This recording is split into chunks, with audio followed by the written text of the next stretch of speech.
আসসালামু আলাইকুম। কিতা খবর সবার? সবাই ভালো আছেন নি? আমি আপনাকে দোয়াই আলহামদুলিল্লাহ ভালো আছি। তেমন একটা ভালো ছিলাম না, কিন্তু এই ভর্তা খাওয়ার পরে ভালো হয়ে গেছি গা।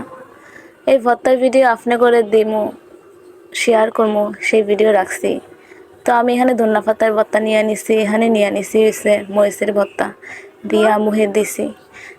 আপনারা বিশ্বাস করবেন না, এত স্বাদ লাগছে, কেন এত ভালো লাগছে বলতাম পারি না।